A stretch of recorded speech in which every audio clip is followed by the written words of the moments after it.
Soy Paula Fernández, presidenta ejecutiva del Espacio Público, y les doy la bienvenida a todas las personas que nos acompañan hoy presencialmente y también a quienes se han conectado a través de nuestra transmisión en streaming. Quiero agradecer muy especialmente a la ministra del Interior y Seguridad Pública, Carolina Toá, por aceptar nuestra invitación, por acompañarnos hoy. Muchas gracias, ministra. También agradecer a la jefa de asesores del Ministerio del Interior, Pía Mundaca, quien vuelve a su casa hoy aquí al Espacio Público. Agradecer a los panelistas, Carolina Leitao, presidenta de la Asociación Chilena de Municipalidades y alcaldesa de Peñalolén, Daniel Johnson, director ejecutivo de Paz Ciudadana, y a nuestros directores Patricio Domínguez y Mauricio Duche por llevar a cabo este proyecto que ha contado con el apoyo de Hewlett Foundation.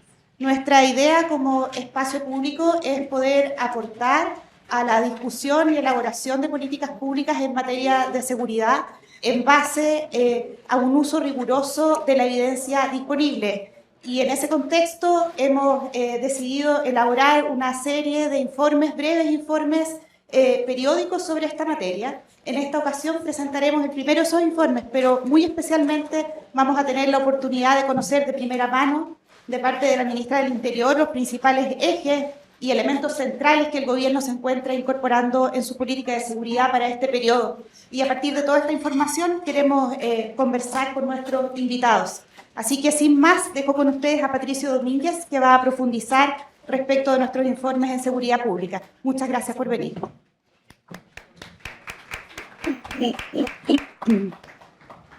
Bueno, con este basta. Ok. Bueno, muchas gracias a todos por venir, en especial a la ministra, nuestra alcaldesa también. Yo soy profesor del Departamento de Ingeniería Industrial de la Católica y también soy parte del directorio del Espacio Público. Y con Mauricio y Lucas hemos trabajado en este primer informe. Estamos muy contentos hoy día de lanzarlo. Yo les voy a presentar algunos de los resultados, pero me da la invitación a que lo lean, no que se lo salten con la presentación. A ver, ¿cuál es el contexto en el que estamos? ¿Y por qué la idea de trabajar con estos informes? Como muchos sabrán, la seguridad pública es habitualmente mencionada como el principal problema del país. En la última encuesta que nosotros trabajamos con Ipsos, el 56% de la gente lo declara como el principal problema de Chile. Y esta es una cuestión que ha sido persistente en los últimos 7 años incluso. Lo que cambia es el nivel, pero siempre suele ser declarado como el principal problema. Y recientemente salió una encuesta del Termómetro de Salud de la Asociación Chilena de Seguridad y la Católica que muestra que el riesgo de victimización, de ser víctima de un crimen, es la primera causa de estrés de la población. Y entonces nosotros nos hemos querido meter en la pregunta como ¿qué gobierna el debate público? ¿Qué es lo que es? ¿Cuántos son las cifras? ¿Cuántos son las percepciones de las personas? Y algo de eso es lo que nosotros tratamos de ahondar en esto. Como anticipaba Paula, nosotros queremos estar periódicamente sacando a la luz pública estos informes de seguridad pública que queremos que sea una contribución al debate basado en evidencia. Este es un debate que yo creo que está un poco atrasado respecto de otras áreas importantes del bienestar, como la salud, la educación, en que hay mucho debate basado en evidencia, o mucho más que lo que pasa en esto. Nosotros queremos que el debate esté basado en las cosas que están pasando acá. Y en este informe hay 3 tendencias. Hay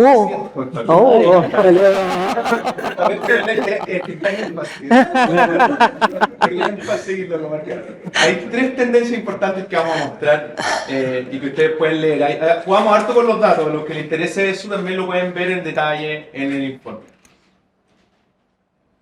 Estoy tratando de pasar. Ahí. Ya, pasó mucho. ¿Cuáles son las 3 tendencias que vamos a mostrar? La primera es sobre la evolución en la victimización.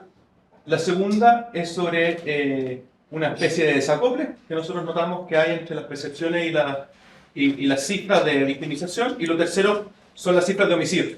Voy a presentar muchos gráficos que tienen que ver con la evolución temporal, ¿ya? Son agregaciones anuales, más o menos del 2016, algunas voy un poquito más atrás, pero la evolución temporal de distintas fuentes de información. Y en victimización acá vamos a estar usando los datos de la Encuesta Nacional de Seguridad Ciudadana de la ENUS, que de alguna manera tiene la mayor amplitud de datos, ¿ya? Esto no debería estar sometido a sesgos de que las personas no tienen, por alguna razón, no tienen interés de ir a reportar a la policía, a la fiscalía los delitos, sino que declaran en función de lo que se han sido víctimas o no el último año.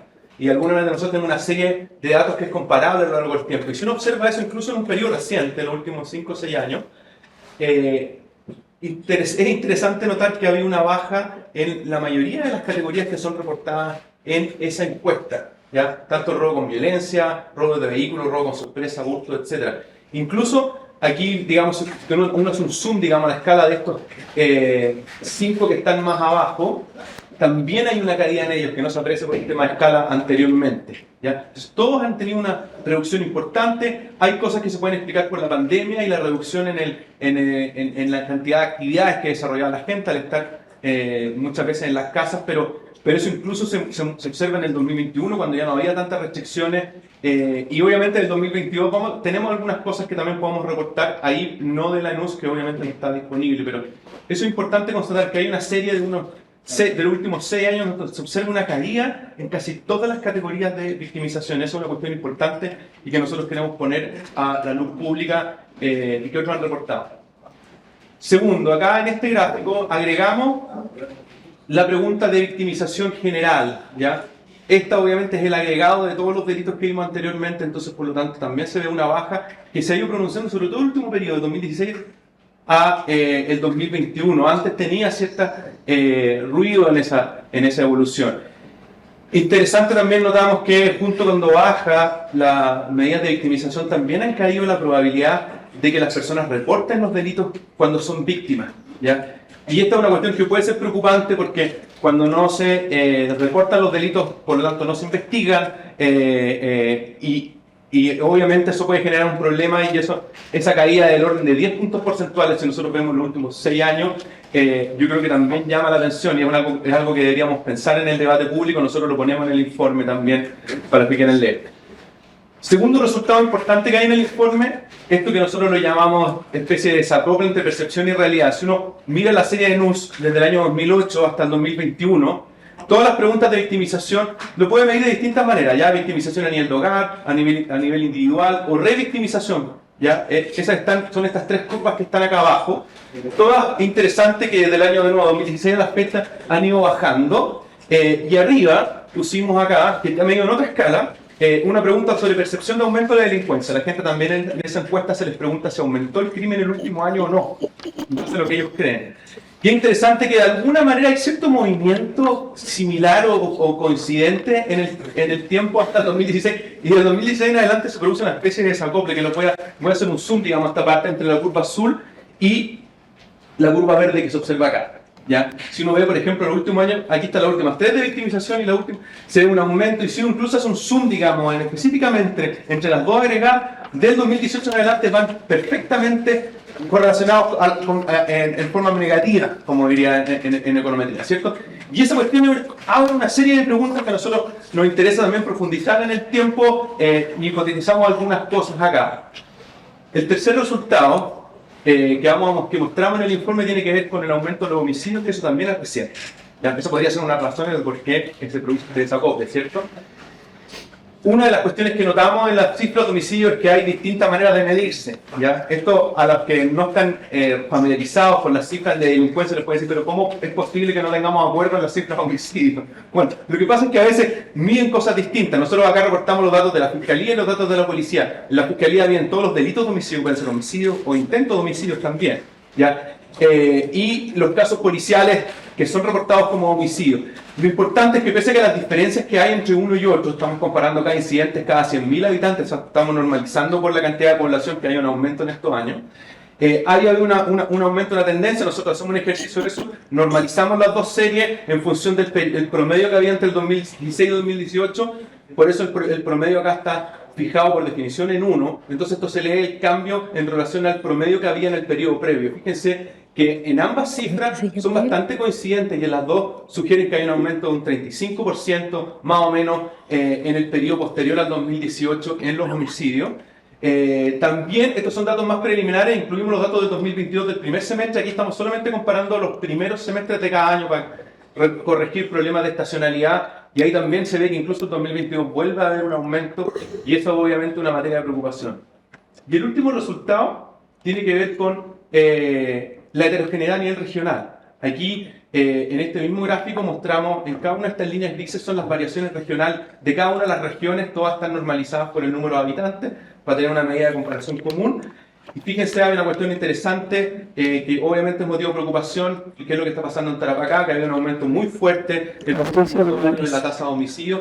Se escapa respecto de su promedio histórico, del mismo promedio de Tarapacá, pero también se sale del área, digamos, de todas las demás regiones. Digamos. Hay algo que está pasando en Tarapacá que yo creo que es interesante notar y es motivo de preocupación, ¿ya? Y eso ocurre cuando uno compara los datos de la policía como los datos de la fiscalía, esto de que Tarapacá se sale, digamos, de la nube general. Ya. Y para concluir, porque la idea es que acá queremos escuchar a la ministra en primer lugar, pero algunos 4 mensajes que nos interesa transmitir. Primero, es importante que el fenómeno de la encuesta es un fenómeno complejo, hay distintas cosas, hay delitos leves, hay delitos graves y hay delitos muy graves. Y uno requiere un set de indicadores para poder analizar el fenómeno, no basta con quedarse con un indicador y sacar conclusiones. Y eso se nota en las tendencias disímiles que vemos entre homicidio y percepciones por un lado y otros delitos relevantes por el otro, ¿ya? Y eso se han desacoplado de manera importante el último tiempo, eso no siempre ha ocurrido, digamos.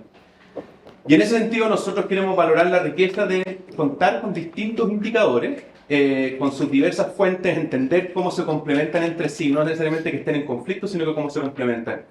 Acá último, una cuestión que ha sido motivo del debate, yo creo que una de las cosas que nosotros queremos indagar en los próximos informes tiene que ver con el rol de los medios, por supuesto eso puede jugar un rol, pero sí queremos destacar acá lo importante que son las percepciones. Las percepciones no son una cosa que no importe en el debate público, ¿ya? No es que se basen en cualquier cosa, sino que las percepciones reflejan una dimensión importante del bienestar de las personas, y eso sí tiene que ser considerado en el debate, y por supuesto además afecta el clima político, entonces no podemos obviarla, digamos, como un indicador clave.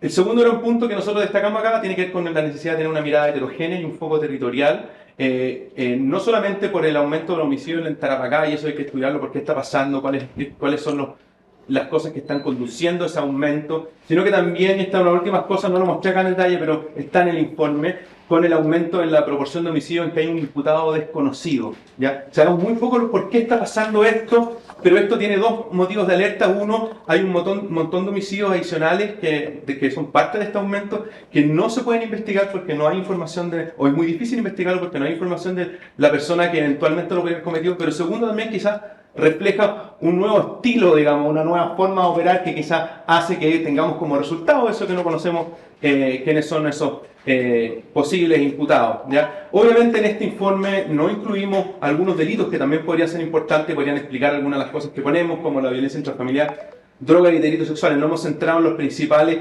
que hemos descrito acá por limitaciones de la fuente de datos, pero esos son los principales resultados. Los invitamos a leer el informe que está publicado en nuestra web. Y ahora quiero dejar con usted a la ministra Carolina Toá para que nos cuente ya sea sus reacciones respecto al informe o la agenda del gobierno en esta materia. Muchas gracias.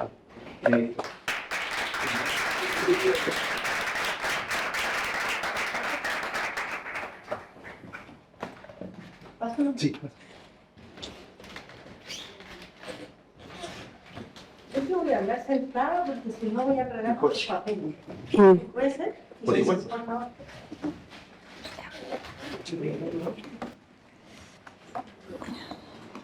Podio. Bueno, muy buenos días. Quiero agradecer la invitación, pero más que nada quiero agradecer el estudio y más que nada quiero agradecer el interés en desarrollar un área de trabajo en espacio público sobre esta materia. A ver, no solo porque en espacio público hay una trayectoria de tomar muy en serio los temas que se trabajan, y siempre es bueno que en un campo donde se está desarrollando una función, como es nuestro caso en el Ministerio del Interior y en el Gobierno en estas materias, sino también porque espacio público es un espacio que es escuchado, que puede influir en el debate público, y eso en estos temas que están en la boca de todos, que es de lo que hablamos todos los días, es de lo que hablan los medios de comunicación, es de lo que habla el sistema político, ponerle algunos criterios de objetividad, de sensatez, de evidencia a la conversación es siempre bueno, y especialmente en esta materia porque tenemos muchos lugares comunes, tenemos una serie de cosas que se dan por asumidas o se asumen por ciertas y que hay que poner en discusión. Una de las cosas que tiene el informe y que no se mencionó recién en la presentación es que hace énfasis en que se entiende que en el debate público en seguridad se entiende que los diagnósticos ya están hechos y que ahora hay que ir a las soluciones. Y aquí en el fondo se pone eso en duda y se dice quizá hay que ahondar un poco más en el diagnóstico. Y yo agregaría eso, que se puede caminar y masticar chicle a la vez. No es necesario parar todo para estar diagnosticando un tiempo y después veremos qué hacemos, porque hay muchas cosas que sabemos que hay que hacer y que hay que hacer en el intertanto, ¿no? Pero sin duda hay que afinar un poco la puntería en una serie de cosas y sobre todo en lo grueso, creo yo, afinar la puntería en el debate público. Creo que ahí principalmente, si la energía que se está gastando en Chile en hablar de seguridad se gastara en hablar con evidencia, en hablar escuchándonos, en hablar mirando la experiencia, sin duda sería una conversación mucho más fructífera, ¿no? Y no simplemente una inflamación de la alarma como sucede. Creo que el corazón del informe, y que es extremadamente desafiante para nosotros como ministerio y para el mundo político en general, es esta constatación que en realidad la hemos tenido muchas veces, no es nueva, no es como un hallazgo, sino que es una ratificación de un dato que nos ha acompañado por largos años, en el sentido que la victimización no está necesariamente asociada con la sensación de inseguridad, ¿no? Y que hay momentos en que la victimización parece estar estabilizado, incluso estar descendiendo, y sin embargo la sensación de inseguridad se desata. Y a eso se suma el dato preocupante, digamos, del aumento de los homicidios. A mí me gustaría en primer lugar ahondar un poquito en esta tríade de cómo opera, cómo funciona y qué hay detrás de ella. Una de las cosas que por largo tiempo pasó en Chile es que cuando sucedía esta disociación entre victimización y sensación de temor o de inseguridad, en el debate público lo que teníamos era una parte del espectro que salía a decir que claramente aquí estamos ante una emergencia y que ya no se puede vivir, ya no se puede salir, ya no se puede, ¿no? Siempre el ya no se puede, antes se podía, ya no se puede. La verdad es que nosotros estamos con esta sensación de inseguridad disparada y con las materias de seguridad en el tope de la agenda desde los años 90. A veces están en el segundo lugar, a veces están en el primero, a veces están en el tercero, pero siempre están muy arriba. Y lo han estado en momentos en que los problemas de inseguridad tenían una matriz muy distinta de la actual, ¿no? Que teníamos mucho más delitos, pero era mucho menos violento, estaba muy disparada la inseguridad. Y muchas veces, decía yo, este dato disonante lleva a que una parte del espectro político dice estamos rumbo a la perdición, y otra parte del espectro político dice no, esto es toda mentira, esta es una construcción de los medios de comunicación, esto es un eslogan de la derecha, es un discurso conservador. Y probablemente parte de la inseguridad, me atrevo a decir, pero sin ninguna evidencia, se debe precisamente a esta disociación de la explicación de la autoridad, de quien debiera dar la respuesta, que en lugar de dar respuesta agrega muchas interrogantes a este problema, como que uno ya no sabe qué creer, no sabe a quién creerle, no sabe realmente qué es lo que le está pasando, le pasa algo muy fuerte, que lo siente, que era un factor de estrés, pero no encuentra orientación en la autoridad, en quienes toman decisiones para entender lo que le pasa y para ver un camino para salir de ahí. La sensación de estar en un campo, digamos, descontrolado, donde no hay referencia, es muy fuerte. Y cuando no hay referencias, cualquier referencia puede terminar siendo buena. Y yo creo que parte de eso es lo que pasa en el debate público. El hecho de que haya menos delitos en esta categoría que se llaman los delitos de alta connotación social, que quizá es una categoría que tenemos que discutir, porque alguien un día armó una lista y ahí quedó la lista, nunca más nadie se preguntó si esos eran los delitos de alta connotación. Quizá esa es parte de la pregunta, ¿no? Que estamos midiendo una cosa y la que está pasando es otra. Pero bueno, el hecho de que bajen los delitos de alta connotación social, pero tengamos un problema con los homicidios. La verdad es que yo creo que esto que se llama problema con los homicidios es como la punta del iceberg, porque efectivamente han aumentado los homicidios, pero no solo han aumentado los homicidios, sino que han aumentado las armas de fuego, han aumentado los homicidios escabrosos, han aumentado los homicidios con autor desconocido, y por lo tanto el homicidio deja de ser algo que le pasa a gente que anda metida en líos. Los homicidios puede ser algo que le pase a cualquiera. Antes no, antes el homicidio normalmente era producto o de una riña al final de una fiesta o de una situación de violencia de género, un femicidio, algo por el estilo. Y la investigación de esos homicidios, por lo tanto, era bastante más fácil, porque siempre el culpable, digamos, estaba en el entorno de la víctima y estaba en las circunstancias de sus hechos de las últimas horas antes de morir. En cambio, ahora hay homicidio en que una persona va a comprar a la panadería, pasa una camioneta disparando y muere. ¿Cómo haces para entender lo que le pasó? ¿Cómo haces para encontrar ese culpable? Lo que se requiere como investigación es totalmente distinto en este perfil de homicidio. Y homicidios escabrosos, o sea, homicidios que se hacen en condiciones de crueldad, de violencia, después de secuestro, cuerpos que aparecen en autos, cosas que que generan mucho temor, O sea, uno las ve. Yo siempre cuento esto, ya me siento como esa gente que se pone repetitiva, pero yo en las mañanas llego a La Moneda y camino desde la puerta de La Moneda a mi oficina, acompañada de una comandante que es como mi edecán, y ella me da el reporte de los hechos graves de las últimas horas. Y entre que entro a La Moneda y me siento en mi oficina, han muerto 3 o 4 personas, y varias de esas muertes me dan ganas de sentarme en el camino, porque son un tipo de asesinato, como, por decirlo así, como de las películas, ¿no? Que antes uno no escuchaba en Chile. Cuando había uno, estábamos 8 meses hablando de él. Ahora no alcanzamos a hablar ni un día porque el día siguiente hay otro. Entonces, hay una cantidad de homicidios, hay un perfil de homicidio, hay presencia de armas de fuego en los homicidios, y así como hay presencia de armas de fuego en los homicidios, esas mismas armas están en muchos otros delitos.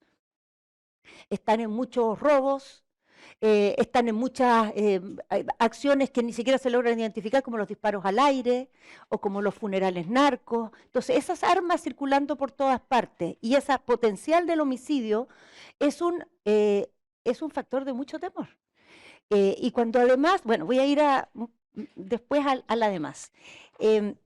Algo de datos sobre esto. Hay un problema, efectivamente un problema mayor con los homicidios, es que hay números para lo que uno quiera. Cada institución tiene sus propios números, no solo tiene sus números, sino que pelean por los números. Es uno de los problemas que hay que resolver. De hecho, creamos hace poquito un observatorio en tema de homicidio y ahora en la agenda esta transversal queremos avanzar en algunas cosas también para establecer como estándares más altos y más coordinados entre los organismos en el manejo de este tipo de datos. Pero bueno, estos datos que voy a dar no se queden con el número, porque el organismo al lado tiene otro, pero las tendencias todas coinciden al final. Homicidios del 2018, 708, de los cuales 321 con armas. Del 2019, 744, de los cuales 319 con armas. Del 20, que saltó mucho, 930, de los cuales 441 con armas. Del 21, 726, bajó el 21. 372 con armas. Y este año, hasta ahora, en estas cifras, vamos en 885, de los cuales 506 con armas. O sea, ya tenemos más homicidios con armas que el año 20, que llegamos a más homicidios de los que tenemos hasta ahora, que todavía no termina el año. O sea, el tema de las armas es un tema gigantesco. Agregaría eso. El tema de los menores de edad. Los menores de edad no han aumentado su participación en los delitos, pero sí en los delitos violentos. Sí en los robos con violencia y en los homicidios. Y muchos de los delitos que vemos a estas alturas de menores son entre menores. Entre menores. O sea, menores que se asesinan unos con otros. Y a veces menores muy menores. El otro día nomás, hace pocos días atrás, hubo una situación de un menor que atacó 2 menores, de los cuales un fallecido, niños de 16, 15 años. Entonces, eso también es un enorme factor de miedo. Es un factor de miedo que se agrega a esto, que el perfil de la inseguridad no es el mismo en todo el país. Y todas nuestras políticas, nuestros instrumentos, de hecho, la política nacional de seguridad pública, que no está, es una política que se elaboró en la época del gobierno del presidente Lagos. O sea, desde entonces hemos tenido planes, estrategias, compromisos, pero nunca más una política. En esa época, este tema como del perfil regional de la inseguridad no estaba presente. Y eso hace de alguna manera que también las regiones del perfil particular de los problemas que les toca vivir tienen una sensación como de abandono, de lejanía de la toma de decisiones. Lo que está pasando acá no se entiende allá y por eso no lo resuelven. Eso también genera inseguridad, ¿no? La sensación de que no estás en el corazón del debate y efectivamente el perfil de los delitos se ha diversificado mucho. Las temáticas que tenemos en el norte, por algo pasa que hay estos datos distintos en el norte, o las temáticas que tenemos en el sur, que es otro mundo y que tiene otras características y se mezcla con otros elementos, y en la misma metropolitana, ¿no? En la misma metropolitana donde hay cierto tipo de delitos que son muy típicos de acá, que están ligados, por ejemplo, a las autopistas urbanas, que generan, que son también muy noticiosos y que son propios de acá. Entonces, en un lugar donde los delitos son de otro tipo, que las noticias se ven en la autopista urbana, la sensación de que aquí el problema es que uno anda por un camino rural y es totalmente distinto, por eso no sale, esas imágenes no están nunca en las noticias. Agregaría a eso otro factor importante, que es la sensación de descontrol y sin Dios ni ley del espacio público, que tiene una asociación también en el sentido que hay la percepción de que no hay límites, no hay autoridad, no hay reglas claras, y hay una especie de sensación de que el más pillo la lleva y no tiene consecuencias. Eso es muy insegurizante, no tanto porque ese pillo sea una amenaza para mí, sino por la sensación de que no hubiera nadie a cargo. No hubiera nadie que pudiera hacer valer ciertas normas, ciertos principios. Entonces esto es como un gran degradé, ¿no? Que empieza en cosas pequeñas, cotidianas, y termina en las armas o en esta sensación de impunidad que es también muy fuerte. La sensación de impunidad no siempre se asocia a delitos graves. Por ejemplo, aquí decíamos que los homicidios con autor desconocido son un problema para investigarlos, pero la sensación de impunidad no se asocia tanto a los delitos. Los delitos son muy graves porque aumentan, pero la mayoría de las personas no tienen un delito en su entorno. Lo que tienen en su entorno son delitos de menor gravedad, que sabe que no se investigaron, que se archivó la causa antes de saber nada, o saben que detuvieron un tipo en la esquina y que a los 3 días se le veía de nuevo por ahí.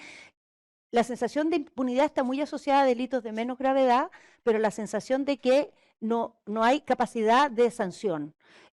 Y el recurso a la cárcel, que está tan instalado en el debate público como la solución a todos los problemas, es porque al final es lo único que la gente logra percibir como una sanción que a fin de cuentas funciona, porque todas las otras parecieran no quedar en nada o parecieran no conducir a ninguna parte. Entonces, como la ineficacia que hemos tenido en comprobar que otro tipo de sanciones funcionan y son sanciones, y hay una consecuencia, tiene como resultado, digamos, esta inflamación del deseo de cárcel, ¿no? Porque parece lo único cierto con lo que se puede contar en materia de que hay una consecuencia y que hay un efecto disciplinador, ¿no? Que es lo que al final se persigue con el tema de la sanción, que le pase algo a esta persona, que aprenda, ¿no? Es un poco el sentido común, lo que está detrás de lo que la mayoría de las personas pensamos o sentimos en relación a este tema.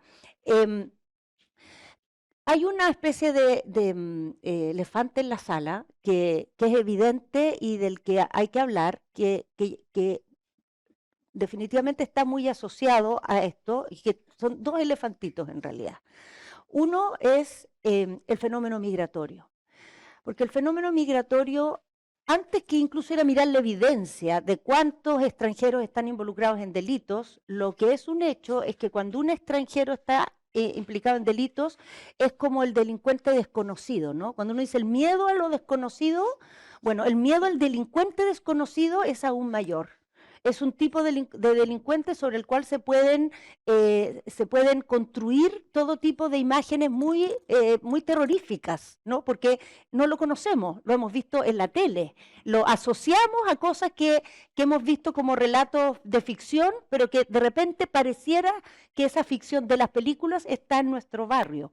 Y como es desconocido, caben sobre él todo tipo de construcciones que podamos hacer. En el tema migratorio hay una parte que está asociada a estas percepciones o a estos incluso prejuicios, pero hay una parte que está asociada a datos que empezamos a observar, que es la llegada, junto con la migración que trajo entre medio personas que venían con agendas criminales, de estrategias criminales que eran poco habituales en Chile.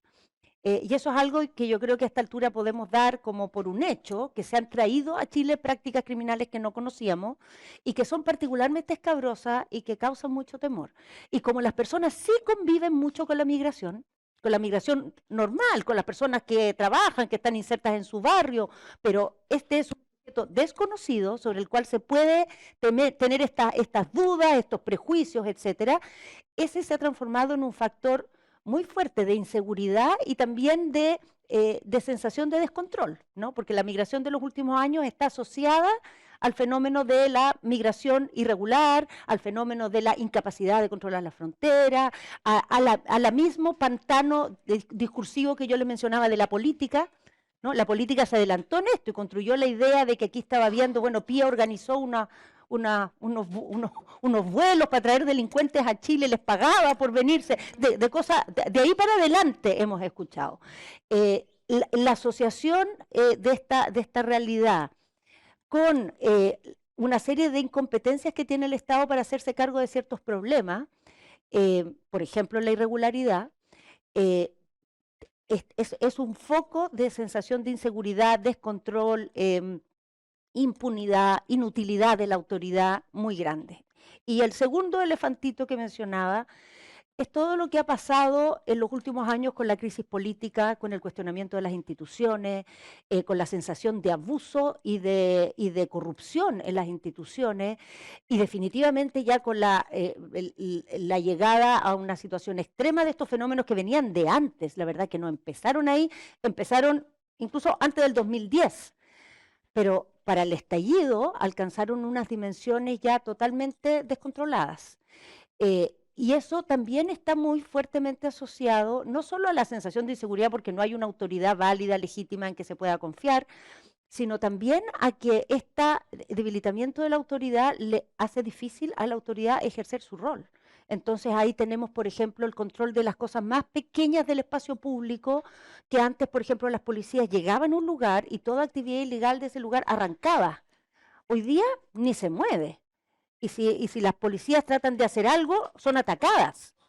Ya no tienen ningún rol disuasivo por presencia. Y por lo tanto, esto en lugar de ser una autoridad que se impone, es una mocha entre carabineros y, en fin, distintos tipos de actividades que además muchas veces no da como resultado un cambio en la situación de ese espacio público. Bueno, todos estos elementos juntos, uno dice, pero qué terrible todo eso que está pasando. Bueno, es complejo, pero los delitos no están aumentando. Los delitos no están aumentando, la cantidad de niños, niñas y adolescentes involucrados en carreras delictuales no está creciendo. O sea, es un problema complejo, pero no es un problema que tenga unas dimensiones que está desatada. Pero requiere, a un problema complejo, requiere una complejidad también de las instituciones y de las políticas que lo abordan. O sea, si antes para controlar un problema en el espacio público bastaba un punto fijo de carabineros, ya no basta. Es más, un punto fijo de carabineros es un problema. Porque si hay una actividad ilegal y un carabinero está parado ahí y no hace nada, peor, mejor que no esté. Mejor que no esté, porque si está avalando lo que ahí sucede. Está siendo parte del problema, está siendo parte del circuito. Entonces, nuestra opinión, nuestra visión de cómo abordar estos temas, primero voy a decir lo obvio, tiene muchas dimensiones, ¿no? Una parte importante tiene que ver con esto último que mencionaba, en el sentido que no está nada de disociado esta percepción de inseguridad, de impunidad, de abuso, con la sensación de que falta institucionalidad legítima, autoridad validada, autoridad que no sea sospechosa de ser abusiva o de ser corrupta, porque si no, no tenemos las herramientas para enfrentar esto, las más básicas. En segundo lugar, muy importante, aclarar y poner en su lugar los elementos que son parte del debate. Llamar a las cosas por su nombre y diferenciarlas. Una de las cosas que nos pasa en esta discusión es que está todo mezclado. Manifestantes es lo mismo que grupos violentos que destruyen las cosas, causa mapuche es lo mismo que robo de madera, abuso es lo mismo que crimen organizado. Hoy día cualquier cosa es crimen organizado, cualquier pinganilla es del Tren de Aragua. No puede ser. No puede ser. Entonces hay una necesidad de poner orden en esta discusión, de manejar categorías más claras, que todos entendamos y diferenciemos estos fenómenos, los diferenciemos y los tratemos, no negando su vinculación, porque la tienen, pero conceptualmente aclarándolos, porque la confusión mental hace muy difícil hacer políticas eficaces y hace muy difícil reconstruir confianza en que se puede atacar el problema. La sensación de que no se puede atacar, la sensación de que vamos a un lugar en que cada uno se salva solo, o que más bien no hay que salir en la noche, todo ese tipo de consecuencias que las personas toman en su vida, es como una especie de renuncia a que esto se puede enfrentar y que cada uno buscará su manera de apartarse del problema, ¿no? Entonces, ordenar este debate, aclarar los conceptos, ponernos de acuerdo en diferenciar una cosa de otra, y ponernos de acuerdo en volverle a dotar a los límites de un valor social. Que es un problema que hemos tenido muy fuerte en los últimos años, producto también de toda la crisis política por la que pasamos y de la cual todos hemos de alguna manera contribuido a confundir estas categorías, ¿no? O sea, hablando por ejemplo del sector del que yo soy parte, muchas veces se ha pensado que defender el derecho a manifestarse significa defender o ser blandos con ciertas actitudes violentas del espacio público, o que defender la causa mapuche significaba no ser fuertes y drásticos en perseguir las acciones violentas. Esos límites hay que volver a aclararlos y socialmente validarlos, y que se construyan ciertos consensos en torno a ellos. Lo cual no quiere decir que no va a seguir habiendo debate, pero enfrentar temas de seguridad sin una claridad social de ciertos límites, ciertas normas, ciertos conceptos que nos ordenan y que compartimos, es difícil y empuerca mucho el debate público.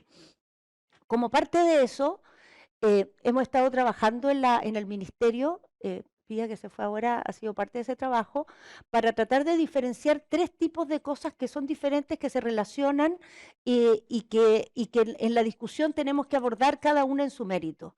Una es la discusión del límite entre lo legal y lo ilegal, entre el delito, el delincuente y el ciudadano, donde claramente los organismos a cargo de la persecución penal tienen una tarea insustituible. Uno no puede decirle a la gente, mire, hay mucho homicidio, así que organícese, participe. No, hay homicidio, tiene que haber una policía que funciona, tiene que valer la ley, tienen que retirarse las armas ilegales, y es algo que está a cargo de organismos especializados llevar a cabo esa tarea.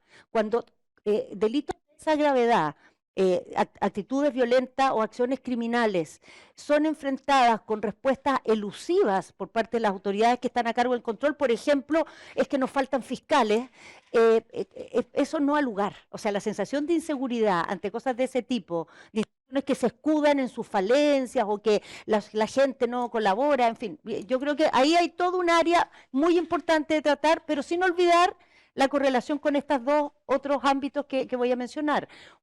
El segundo, digamos, se refiere más bien al orden, a la estructura como de organizarnos cívicamente, de tener una capacidad de vivir juntos, de tener reglas del juego, de tener conductas que permitan la convivencia, de respeto, de uso de los lugares de un modo que sea inclusivo, que no sea abusivo. Y la tercera se refiere a un orden que ya más bien está en lo territorial, en hacernos cargo de las injusticias, las diferencias que hay y la capacidad que tienen los lugares, los territorios, en alguna dimensión son también las regiones, ¿no?, de abordar sus distintas problemáticas y controlar el espacio en que vivimos. También tenemos problemas particulares y debilidades particulares, pero sobre todo inequidades muy grandes, diferencias gigantescas en la capacidad que hay de dotar a los espacios de condiciones mínimas de un buen vivir, como se podría decir. En todas estas cosas tenemos que actuar, y en lo propiamente ligado a la agenda de seguridad, mencionaba antes la necesidad de tener conceptos claros, menciono ahora la necesidad de tener instituciones fortalecidas.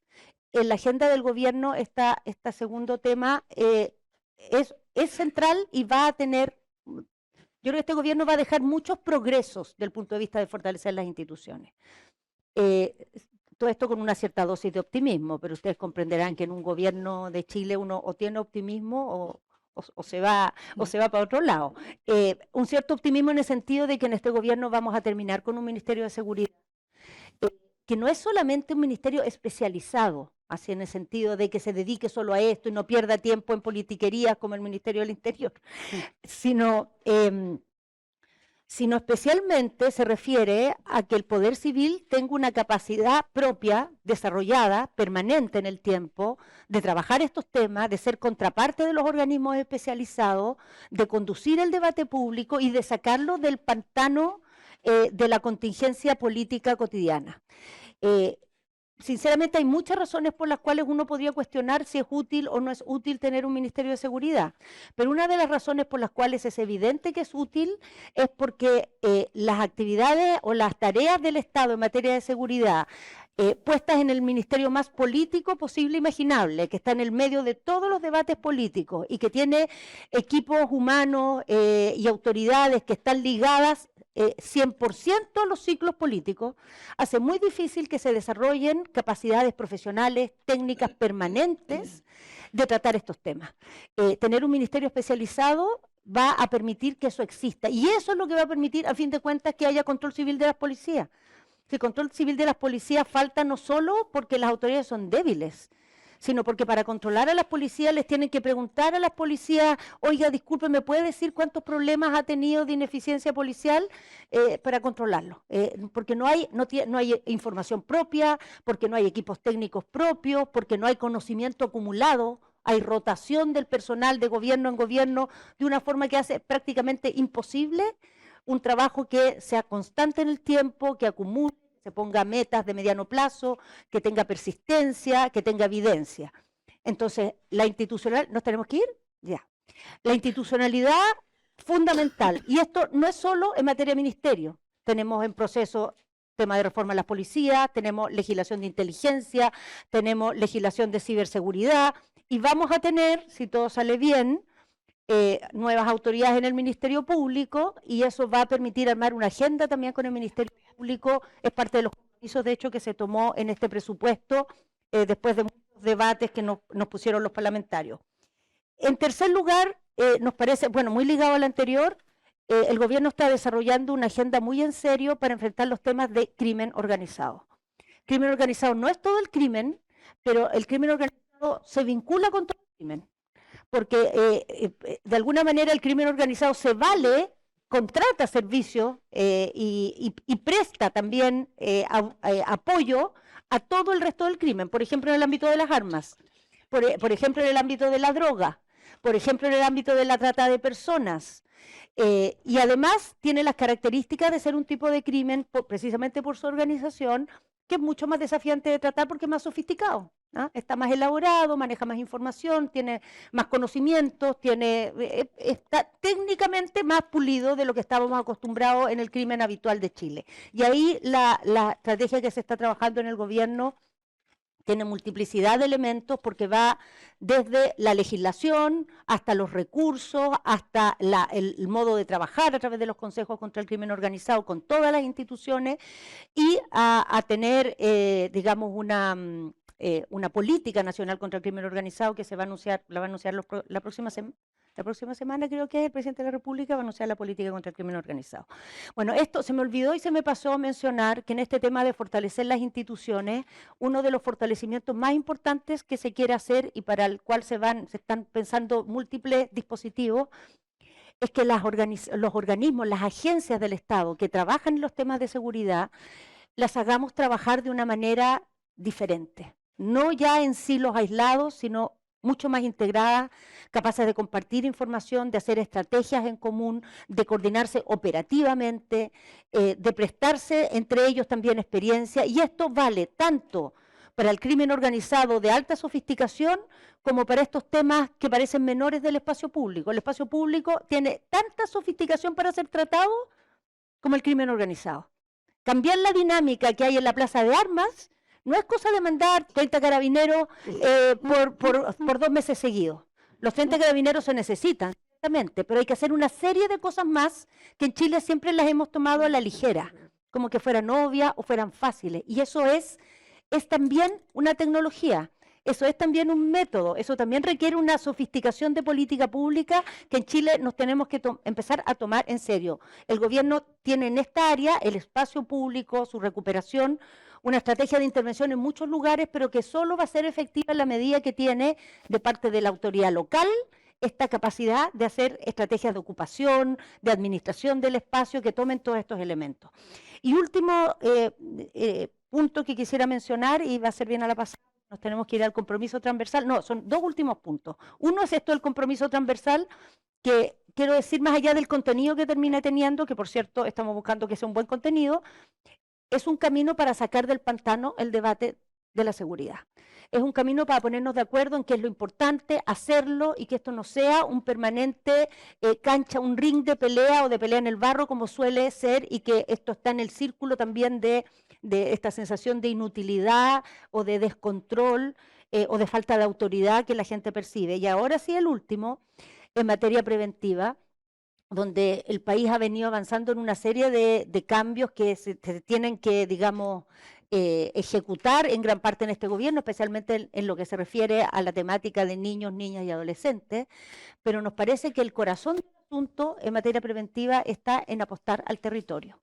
Y la apuesta al territorio, en nuestro caso, se va a llevar adelante en dos vías. Una, por el lado de los recursos, porque estamos esperando que lo que vamos a tener como recursos adicionales producto de la reforma tributaria tenga un énfasis importante en esta materia, tanto a nivel local como a nivel regional, no solo recursos, sino ley de rentas, que nos permita también un mejor uso de esos recursos, no solamente más recursos. Y en lo que se refiere a las políticas propiamente gubernamentales, nosotros hemos cambiado la manera en que se asignan y la manera en que están organizados los recursos públicos en materia de prevención. Vamos a hacer recursos mucho más dirigidos a objetivos, dirigidos a necesidad, dirigidos a problemas de inequidad, superando un poco la lógica del concurso, que no tenía ningún foco en realidad de política pública, sino de calidad del proyecto, ¿no? Que no necesariamente está conectado con la estrategia de seguridad y dónde está el problema y dónde están las necesidades. Bueno, todas estas cosas juntas, ordenar el debate, fortalecer la institucionalidad, hacerla más coordinada, tener ciertos acuerdos que nos permitan un debate un poco más productivo, menos pantanoso, fortalecer y desarrollar una política para enfrentar estos temas de crimen organizado y armamento, ni siquiera lo mencioné, pero está ahí incorporado, y pasar una nueva etapa en las políticas preventivas, implementando bien lo que ya se aprobó en gobiernos anteriores y desarrollando este esfuerzo en lo local. Pensamos que puede generar una cancha un poco distinta de la que hemos tenido en este tiempo para enfrentar estos desafíos nuevos, que no son más numerosos, pero son más complejos que los que teníamos en años anteriores. Muchas gracias y me voy volando.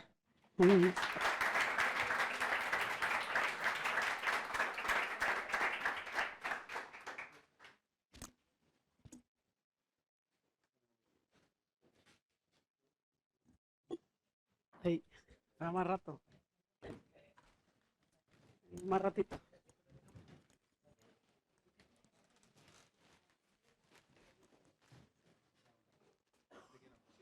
¿Tú has sentado dónde?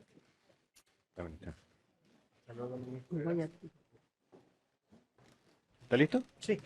Vamos a pasar el panel de conversación.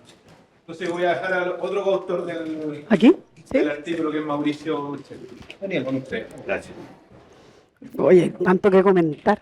Bueno, buenos días nuevamente. De nuevo agradecemos a la ministra, que parece que tenía que ir a Arica, así que literalmente fue volando. Y la idea ahora es tener un espacio, ¿cierto?, para conversar acerca de lo que nos ha dicho, pero tener miradas distintas sobre el desafío que enfrentamos como país en materia de seguridad.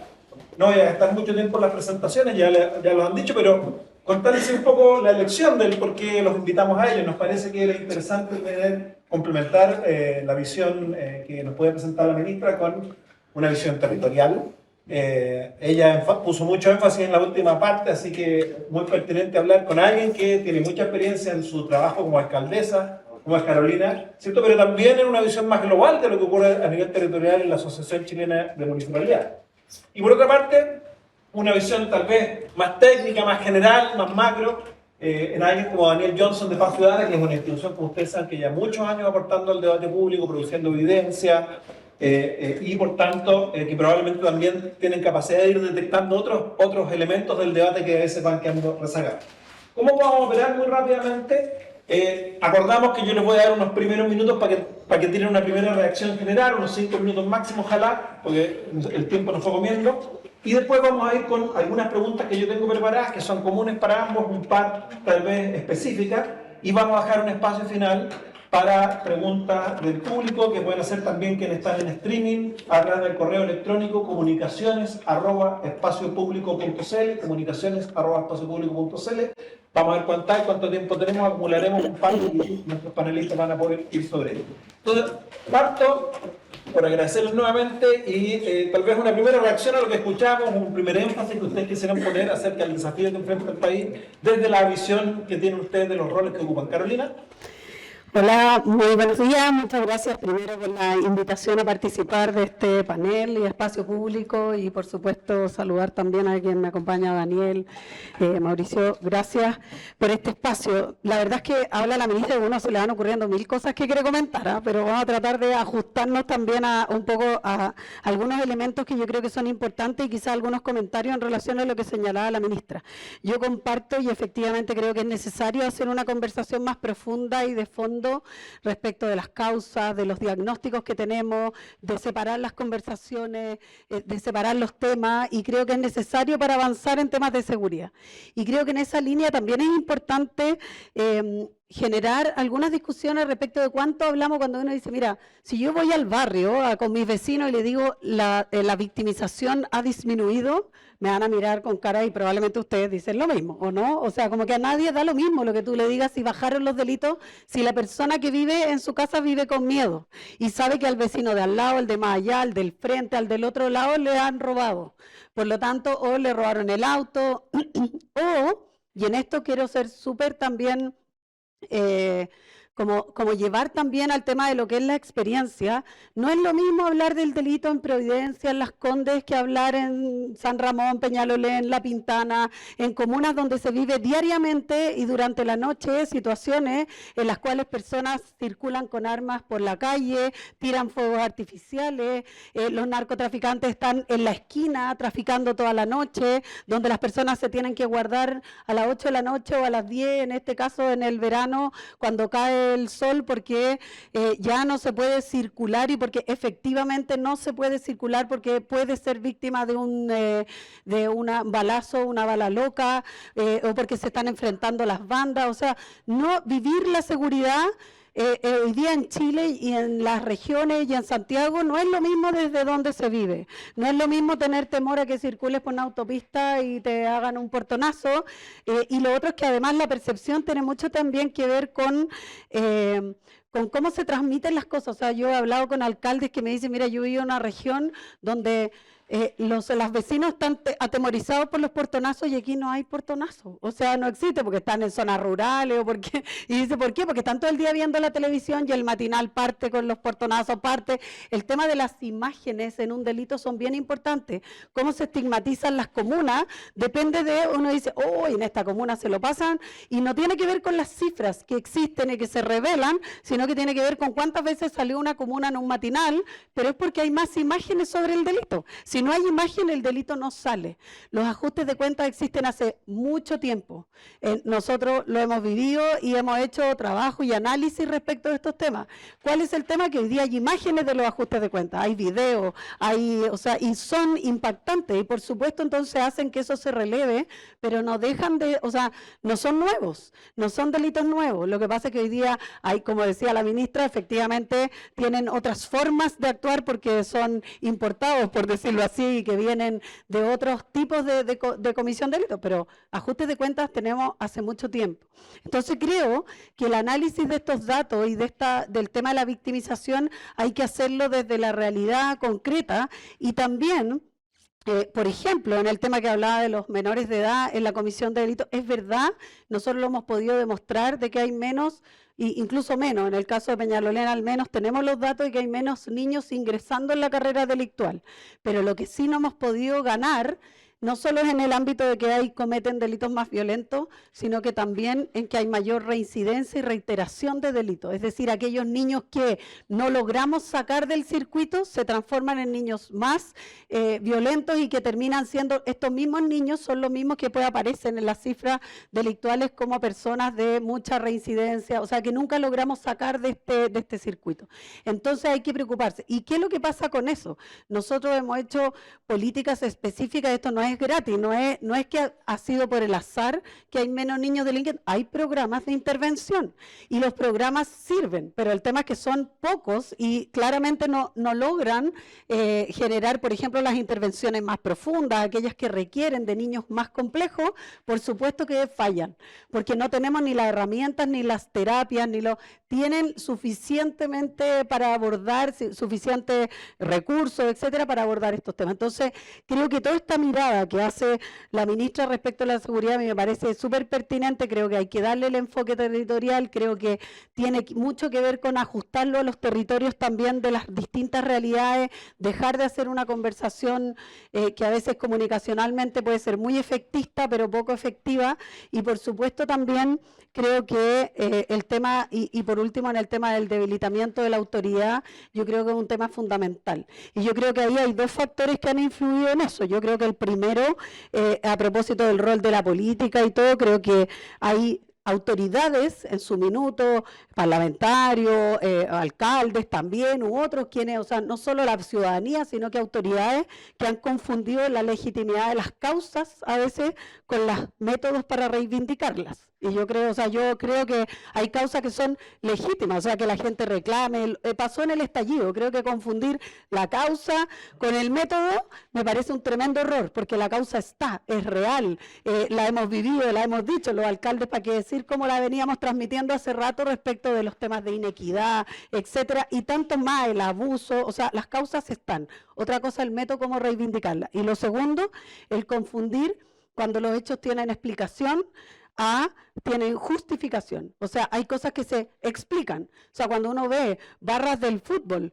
que se toman del delito y que generan, uno las puede explicar y decir, mira, que hay un fenómeno social donde hay personas que están excluidas de la sociedad, donde hay personas que se vinculan a estas por temas de pertenencia, etcétera, pero otra cosa es justificarla.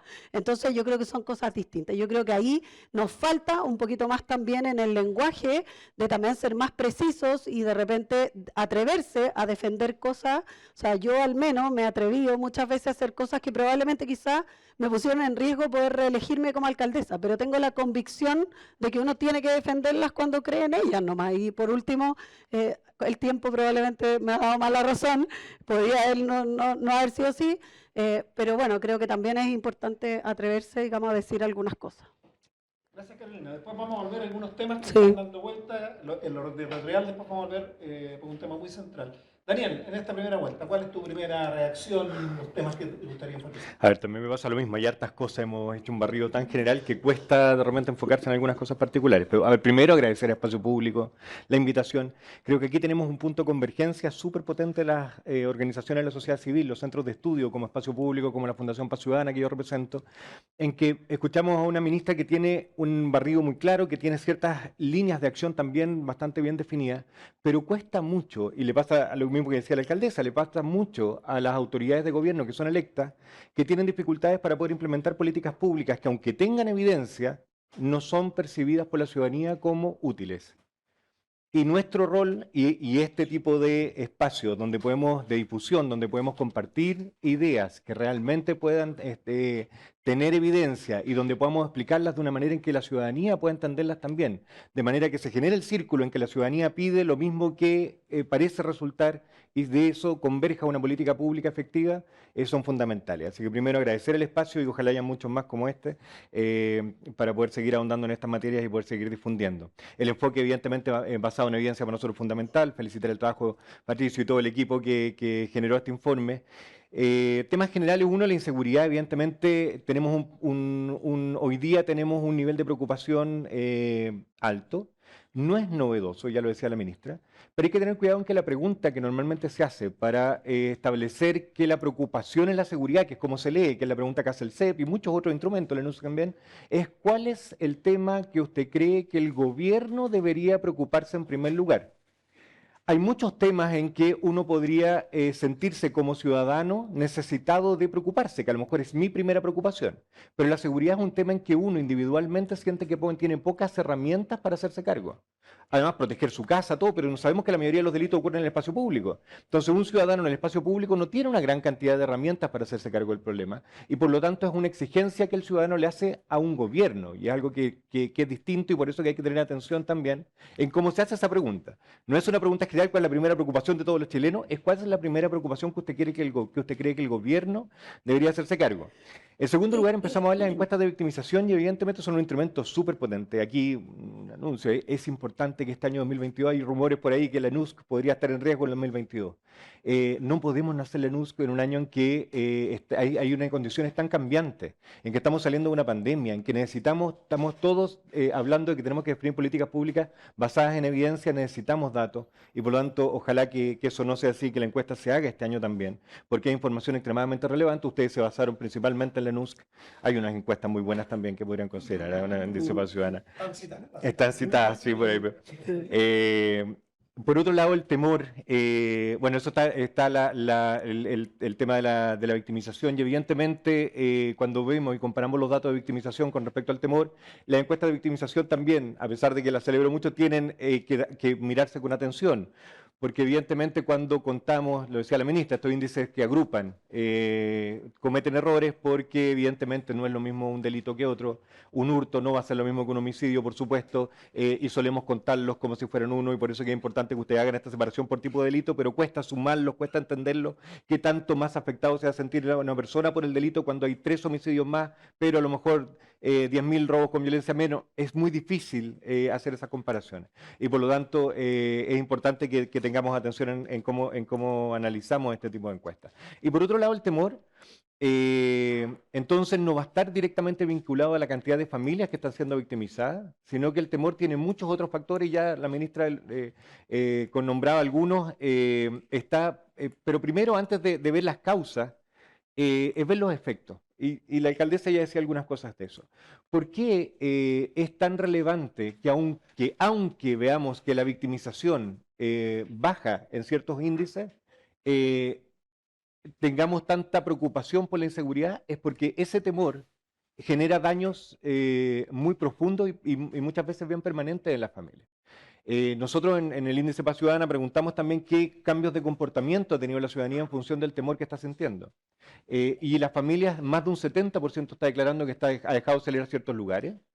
Tratamos muchas veces de medir la equidad social en la calidad de los espacios públicos y vemos cuántos metros de área verde tiene una ciudad en una comuna con respecto a otra y creemos que eso pudiera ser suficiente. La verdad es que si no hay una sensación de seguridad, el uso de esas áreas verdes, el uso del transporte público, los paraderos figuran como el lugar en que los ciudadanos se sienten más inseguros y los paraderos son un lugar que no es evitable para un porcentaje muy importante de la población y que además es súper restringido a un cierto nivel socioeconómico que no puede usarlo. Entonces es una medida sumamente dañina para ciertos grupos es una situación sumamente dañina para ciertos grupos de la población. Entonces, el temor debe ser tan preocupante casi como el delito. No podemos pensar que esta disgregación, pareciera, que este movimiento distinto, las dos curvas, pudiera hacer pensar en algún minuto que no fuera importante el temor porque no está sustentado en una inseguridad real. Esa sensación de inseguridad es tan real que cambia comportamientos, cambia inversiones que hace mucho daño. Y por último, la ministra nombró, por un lado, la prevención y la prevención temprana, fue uno de los últimos puntos, para nosotros es fundamental. Creemos que hay una percepción de que la prevención temprana demora mucho en tener resultados. Eso no es así. Hay jóvenes que se están involucrando en conductas delictuales hoy día o mañana, y uno puede reconocer cuáles son jóvenes que concentran ciertos factores de riesgo con los que uno puede ir a trabajar y por lo tanto los resultados de eso pueden ser bastante más rápidos que lo que uno pudiera pensar. En segundo lugar, es mucho más efectiva cuando uno trabaja en jóvenes porque son muchos años de evitar la comisión de delitos. Si uno evita el inicio de una carrera delictual, puede evitar 25 años de delito. Cuando uno reinserta a una persona de 35 años, por lo tanto evitó 1 o 2 años de delito. En tercer lugar, evita los periodos más prolíficos o más violentos, porque los jóvenes suelen ser más prolíficos o más violentos en la comisión de delitos. Y por lo tanto tenemos que centrar los esfuerzos en la prevención temprana, que en Chile está, si bien hay ciertos programas que se implementan, está sumamente desdibujada. En segundo lugar, la persecución más efectiva, y eso no me voy a tener. Pero en tercer lugar, que es lo que veo más desdibujado hoy día, es la reinserción. Y es un tema muy relevante. Uno puede pensar que son pocas, relativamente pocas las personas que uno puede afectar con un programa efectivo de reinserción, pero la verdad es que la probabilidad de que una persona sea detectada cuando delinque, sea detectada por el sistema es extremadamente alta. En un delito, la probabilidad puede ser un 4% en un robo, de que esa persona sea detectada cometiendo un delito. Pero si con ese 4% nosotros contamos que esa persona comete, por ejemplo, 40 delitos en un año, la probabilidad de que en alguno de esos delitos lo hayamos detectado sube sobre el 90%. Entonces, conocemos en general a las personas que están cometiendo delitos y en particular a las personas que son más prolíficas cometiendo delitos. Y por lo tanto, si nos preocupamos de fortalecer programas de reinserción y evitar que esa persona cuando salga del sistema vuelva a cometer un delito, podríamos tener impactos muy, muy relevantes. Gracias, Daniel. El tiempo corre, les voy a hacer una pregunta común y después una individual a cada uno. Y la común tiene que ver porque yo creo que la ministra puso mucho énfasis y también en parte en sus presentaciones. Todo esto se soporta en una institucionalidad. Y evidentemente aquí hay algunos déficits institucionales. La ministra puso énfasis, ¿cierto?, en la necesidad de un Ministerio de la Seguridad, hizo un argumento importante, pero también hay otras cosas, ¿cierto? Y entonces mi pregunta para ustedes, ¿dónde ustedes ven hoy día los principales déficits de institucionalidad para enfrentar la tarea con los énfasis que ustedes dicen? ¿Y qué creen que deberíamos o cómo deberíamos intentar empezar a superar eso? Es una pregunta imposible para 2 o 3 minutos, pero nos ayudaría mucho que nos tiren por lo menos las pistas de dónde ustedes ven el núcleo duro del problema. A ver, yo creo que en el tema institucional es difícil hoy día hacer una conversación porque la gente lo que espera, y generalmente cuando uno le pregunta, dice, ¿quién tiene la culpa? A ver, como esto es de la fiscalía, los carabineros, ¿dónde está? Y la verdad es que esto es un sistema. Entonces, el primer problema institucional, creo yo, es que hoy día no lo estamos viendo como un sistema, sino que lo estamos viendo individualmente. Y cuando uno se da cuenta, y nosotros nos pasa en las comunas, que cuando logramos articularnos entre el municipio, el Ministerio Público, las policías para hacer acciones efectivas, funciona. Y otros actores más, porque aquí está Gendarmería, o sea, hay muchos más.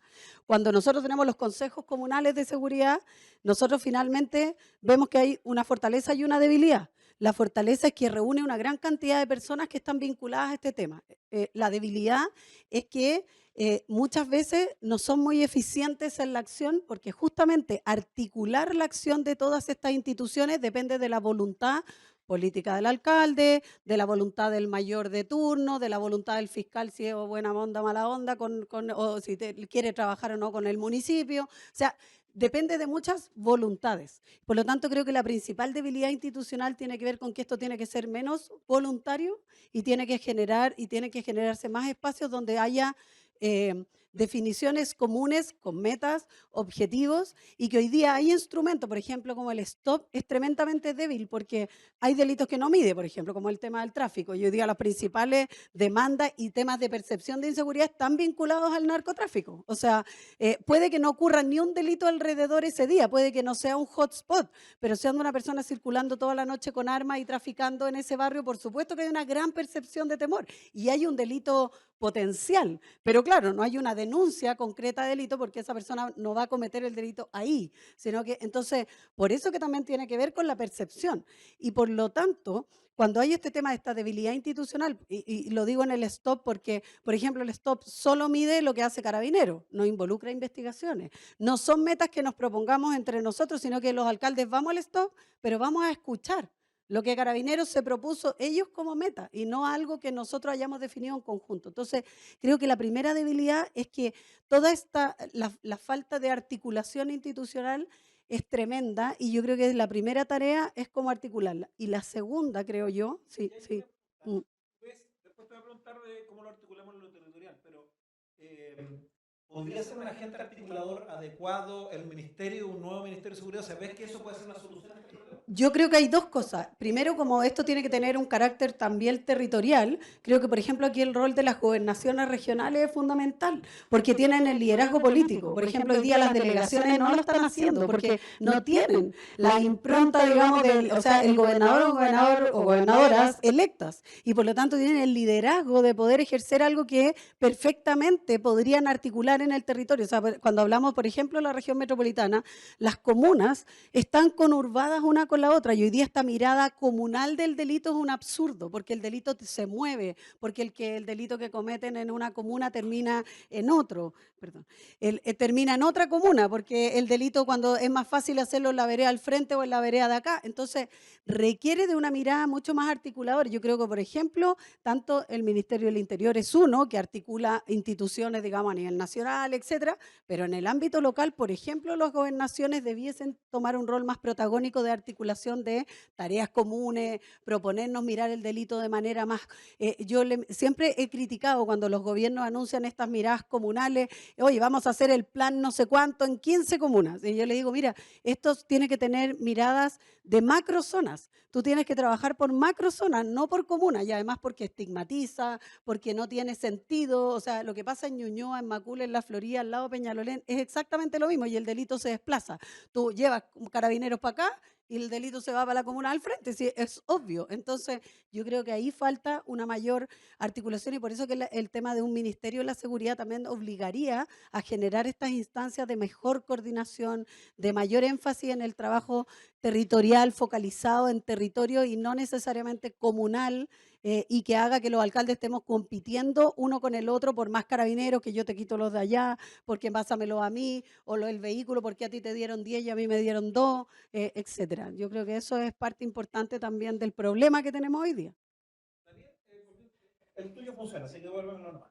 Ah, ya. Nuestro Nuestro Chayán tan... cacharon que nosotros somos Yo puedo. bastante pop.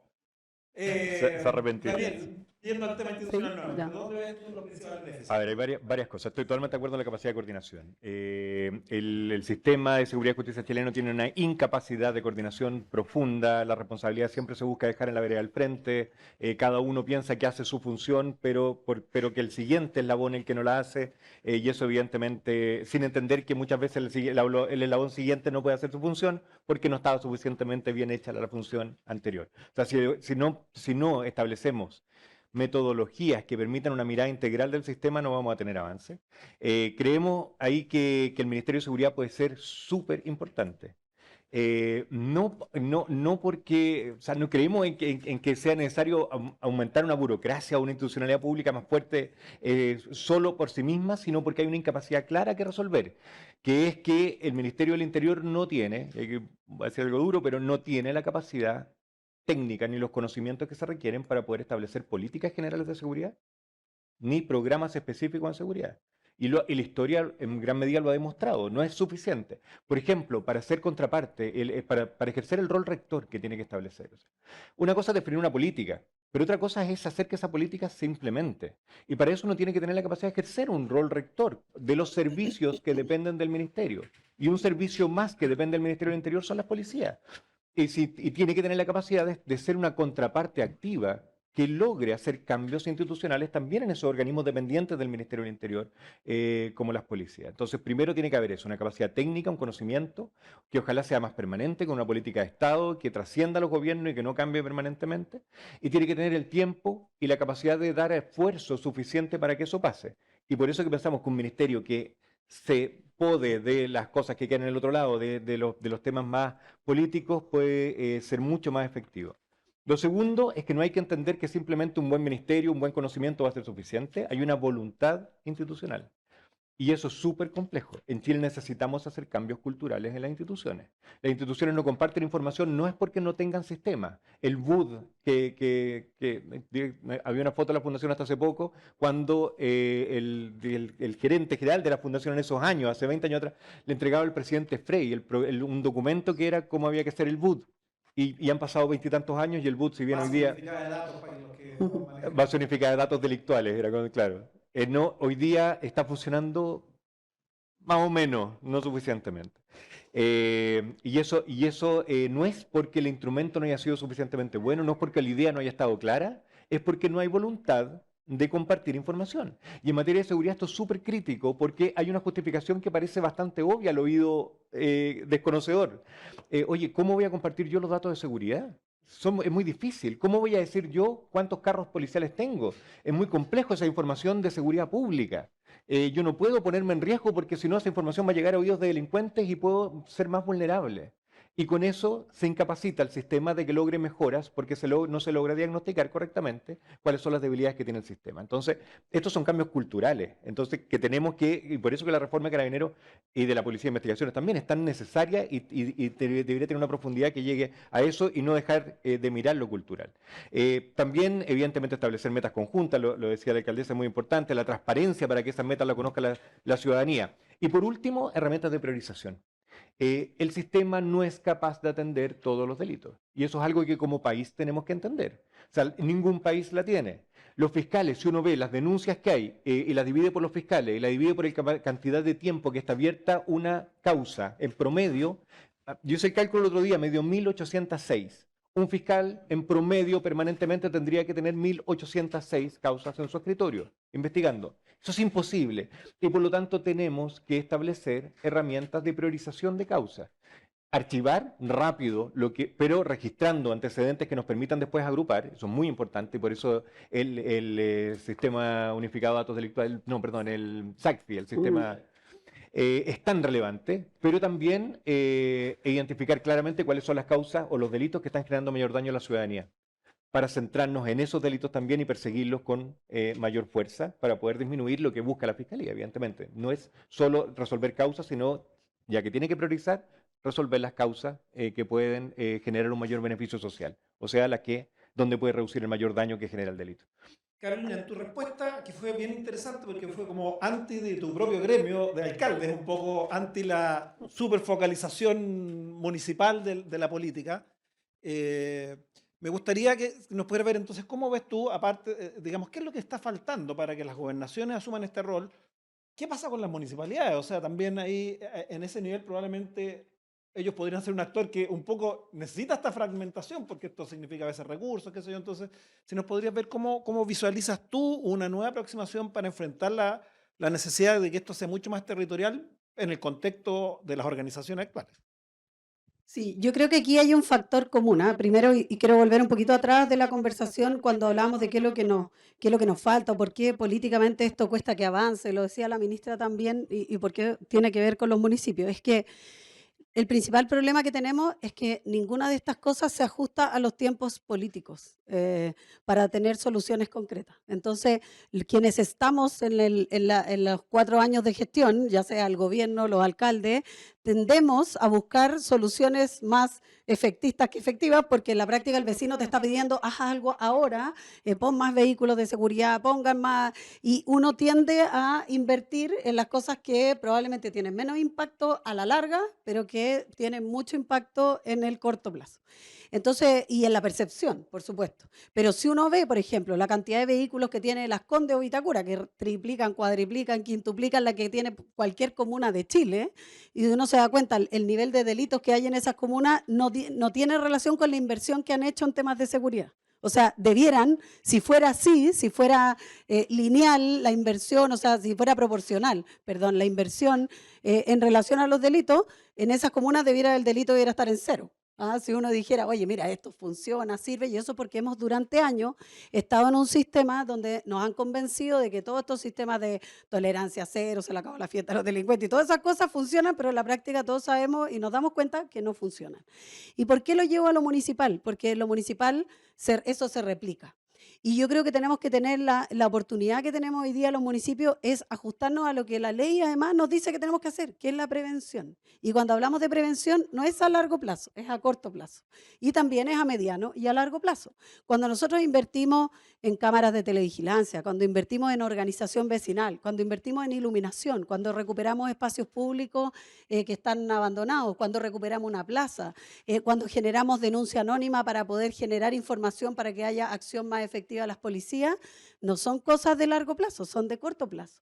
Entonces, nosotros tenemos una mirada que desde el ámbito municipal probablemente se ha visto mucho más, yo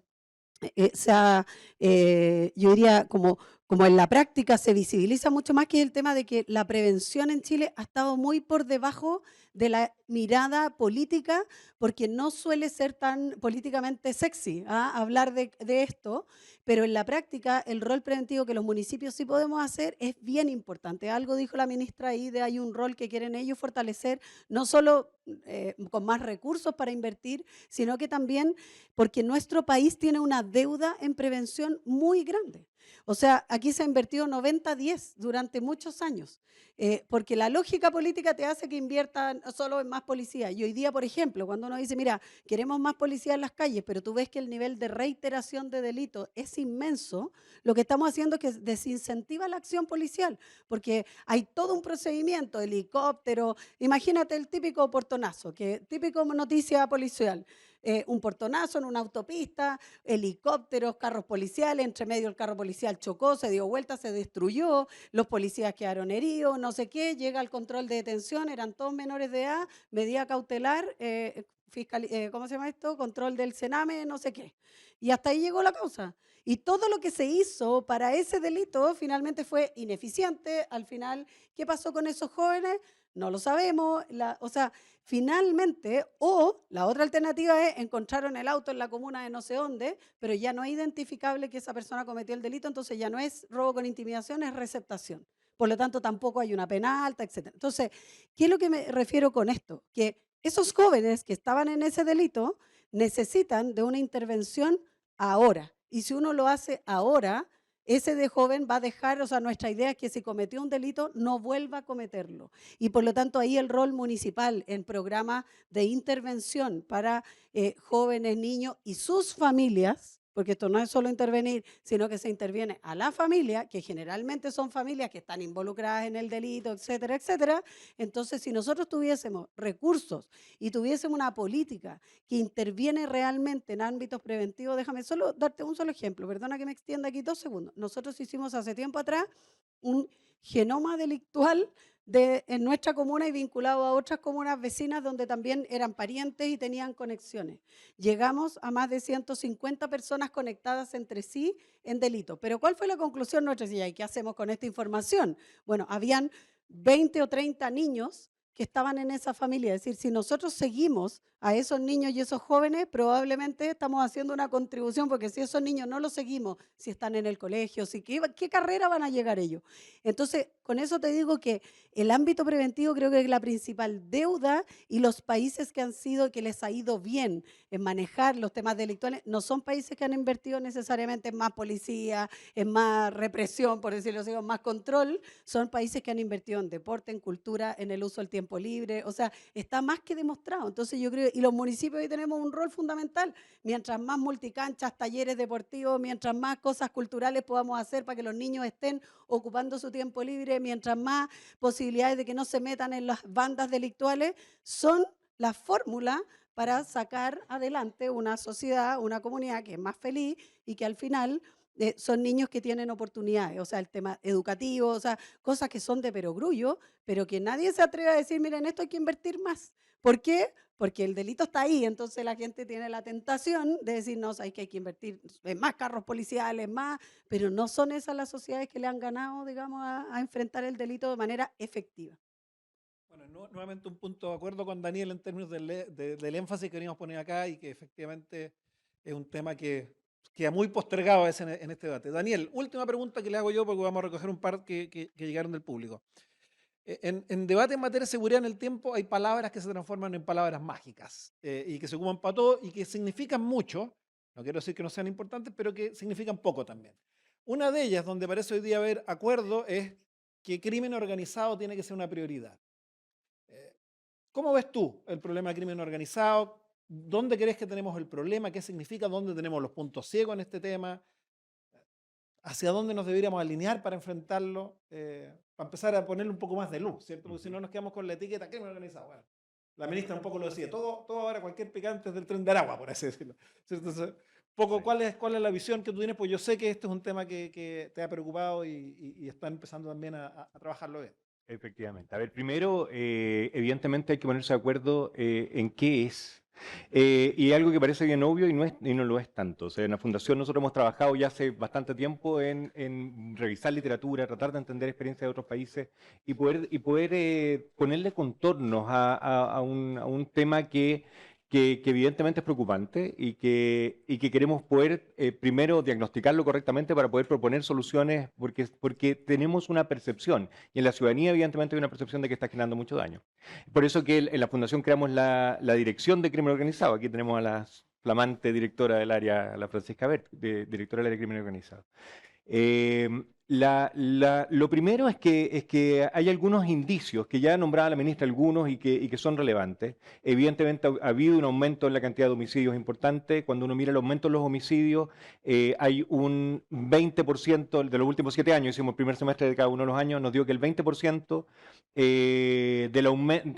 que los homicidios con imputado conocido habían aumentado alrededor de un 20%. Y los sin imputado conocido aumentaron un 175% en ese mismo periodo. El aumento total fue un 70%, porque evidentemente era mucho más la participación de con imputado conocido que sin antes, ahora es al revés. Ahora hay más homicidios sin imputado conocido que con imputado conocido. Esto que es súper técnico, bueno, básicamente es premeditación. O sea, hay homicidios premeditados, no tienen imputado conocido porque la persona que lo comete normalmente busca métodos para ocultarse. Un homicidio producto de una ira de violencia de género, normalmente no hay una premeditación tan clara y por lo tanto es un delito que es mucho más fácil detectar quién lo cometió. Entonces hay un indicio. Segundo, lo decía la ministra también, el uso de armas de fuego. Tercero, en los portonazos. Cuando vemos las encerronas, nos fuimos a los datos de Carabineros, súper sencillo. ¿Cuántos vehículos son recuperados? Hace 7 años atrás se recuperaba el 80% de los vehículos que eran robados. No ha aumentado especialmente la cantidad de vehículos que se roban al año. Entre 35 y 40 mil vehículos. Eso ha sido los últimos 8 años. No ha habido una curva, un aumento muy importante. Al menos los encargados por robo a Carabineros. Pero la aparición antes era de un 80%, el año 2021 fue de un 41%. Entonces hay evidentemente una capacidad instalada de reducir una cantidad mucho más importante de vehículos que no existía anteriormente. Entonces hay indicios evidentemente de organizaciones delictuales. Ahora, el problema está en que cuando uno habla de crimen organizado, claro, se va inmediatamente la imagen hacia un tren de Aragua y hacia organizaciones delictuales de un tamaño, de unas capacidades que probablemente no están instaladas en Chile. Pero cuando uno se va al otro extremo, al desde, también es importante definirlo. Porque si no, uno no lo define, no entiende que estas estructuras criminales tienen dinámicas diferentes, que tienen una capacidad de mutar también que es distinta a las capacidades de mutar que tiene el delito común, que tienen una organización que empieza a permear en otras instituciones, y ya hemos conocido casos de instituciones públicas que han sido corrompidas por organizaciones delictuales. Entonces, no podemos no estar atentos a todos esos indicios que estamos viendo. Ahora, para hacerle frente, lo primero es dimensionarlo, entenderlo, definir los márgenes, y eso es muy importante, y no es algo que nosotros tengamos resuelto, es algo en lo cual estamos trabajando hoy día. Y en segundo lugar, entender las dinámicas que han habido, o que se han producido en otros países también. Aquí, un ejemplo, por favor, no es que esto esté instalado en Chile, pero en Estados Unidos, por ejemplo, leía hace unos meses un reportaje súper interesante, salió en el Mercurio, de las organizaciones delictuales de la mafia italiana instalada en Nueva York. Las primeras... ¿Cómo? Cuidado con esas que yo... No, son las peores, esas sí. Era... No sé, por eso mismo lo planteé. Los primeros indicios aparecieron en 1930. Perdón, en 1930. O sea, ya vamos a cumplir 100 años. Y nombraban las últimas acciones de las bandas delictuales, eran las mismas 5 familias que están operando hasta el día de hoy. Y que nombraban los delitos. Entonces, no es una cosa que, con todos los esfuerzos que uno puede imaginar que ha puesto Estados Unidos en tratar de resolver este problema, no lo han logrado. O sea, no es que se haya resuelto, pero lo han probablemente mantenido contenido. Entonces, también hay que definir cuáles son las políticas que uno implementa en distintos ámbitos. Ámbitos preventivos, ámbitos de evitar que la institucionalidad se corrompa también, cómo fortalecemos eso. Evitar el uso de jóvenes, por ejemplo, la comisión de delitos por organizaciones delictuales que se van complejizando. Cuando vemos muchos jóvenes, cuando está la percepción también, porque ya decía la ministra, y es cierto, no ha aumentado la cantidad de jóvenes involucrados en delitos, pero sí sabemos que cuando hay portonazos o encerronas, normalmente son jóvenes las personas que se detectan, menores de edad, las personas que se detectan cometiendo el delito, porque evidentemente estos son los eslabones más débiles, más reemplazables, que son ocupados por organizaciones delictuales. Entonces también, si queremos atacar este incipiente o estas organizaciones delictuales más complejas, para no decirle crimen organizado directamente todavía. Tenemos que ver cómo prevenimos el involucramiento de esos jóvenes también en esas bandas. El seguir el dinero, evidentemente, la importación de las armas y qué pasa con aduanas. Entonces, es un tema sumamente complejo en que lo que sí, el diagnóstico yo creo que es bien claro, es que la institucionalidad que tenemos hoy día instalada en Chile no está todavía preparada para poder hacerse cargo de este nivel de complejidad y por lo tanto tenemos que irla mirando todos los ámbitos de acción del crimen organizado para poder ir fortaleciéndola y poder abordar el tema de una manera mucho más efectiva. Claro, da la impresión, ¿cierto?, de que aumentó un poco la complejidad de la organización y el sistema se fue en collera. Lo importante no es que desarrollar nuevas capacidades para enfrentar un nuevo fenómeno. Así es. Horriblemente se nos pasó el tiempo. Había varias preguntas que yo tenía y llegaron algunas del público. En parte creo que han sido respondidas. Justo te preguntaban el tema municipal, qué sé yo, pero creo que tu respuesta lo hizo cargo. Pero hay una que tal vez no. Tú mencionaste algo a propósito de recordar el BUT y la entrega que hizo Paz Ciudadana, que tal vez si en un minuto puedes responder. ¿Cuál es la estrategia o el camino para poder vincular todas las denuncias que se reciben de todos los delitos? Fiscalía, PDI, denuncia, seguro, Carabineros. El observatorio que anunció el gobierno es solo para homicidios, tratar de unificar ahí, pero hay un tema más general con todo el resto del sistema y que lleva a que tengamos muy poco mapeado temas como violencia intrafamiliar, tráfico, tú mismo lo mencionas. ¿Cuál tú ves debe ser el camino? Una cosa antes, que algo habíamos hablado con Mauricio hace algunos días, aprovechando la pregunta, ¿por qué vemos que necesitamos datos? Es como una sensación que todos tenemos, necesitamos datos. ¿Para qué? Para diagnosticar correctamente, es bien obvio.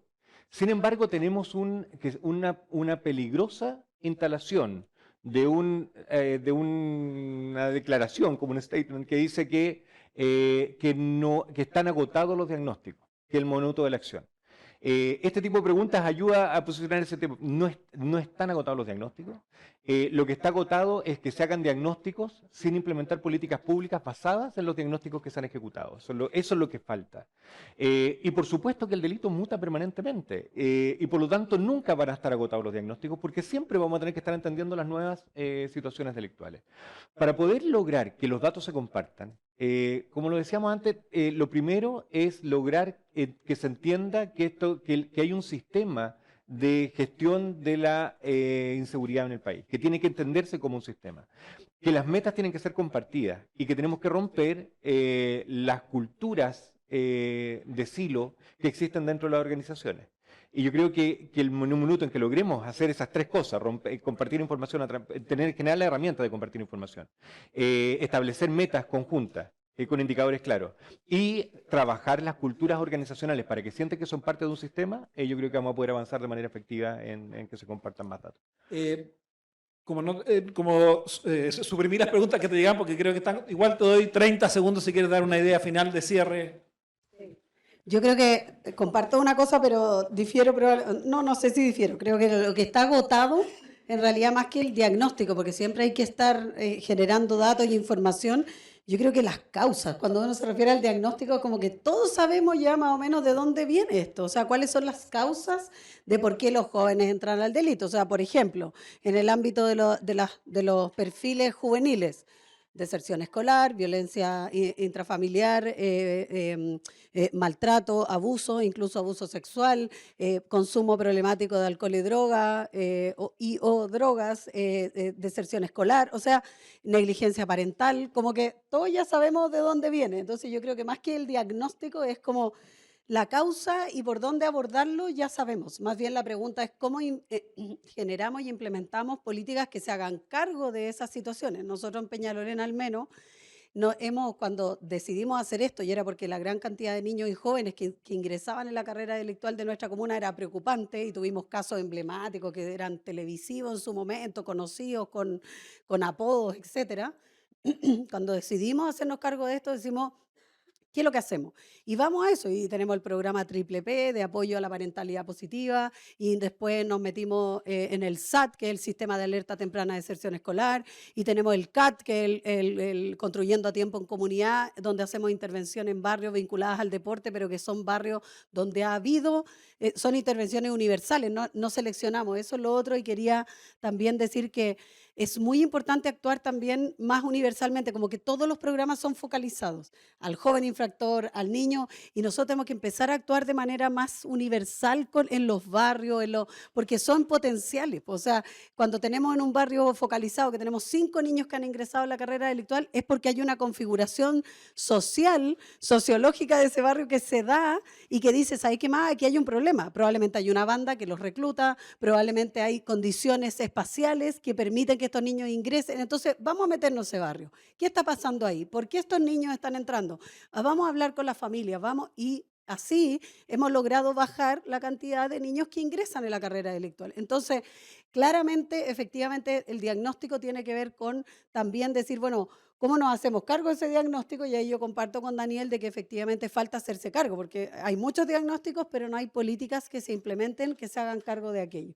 Por eso creo que es tan importante esta conversación y en el fondo ir poniendo como énfasis también en las tareas que tenemos que son súper específicas y lo otro que es bien importante, que creo que hay que dejar de esto del efectismo y vámonos a cosas que están basadas en evidencia. O sea, hay muchas cosas, muchos programas que están basados en evidencia, no hay que inventar la rueda y en el fondo adaptarla y probablemente traerla a las realidades nuestras, pero que ya están probadas en otros lados y que nos sirven para enfrentar el delito.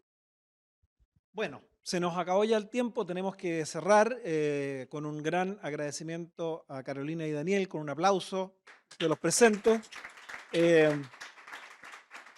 Invitamos a los que están presentes, tenemos un café, aprovechen que como vino la ministra, el café viene con más enjundia que el que habitualmente hay. A los que están por streaming, lamentablemente no lo puedo invitar al café, pero sabemos que son muchos, me dicen que se salvó Argentina-Francia, de que esto no fue el domingo, porque si no, no hubieran tenido público.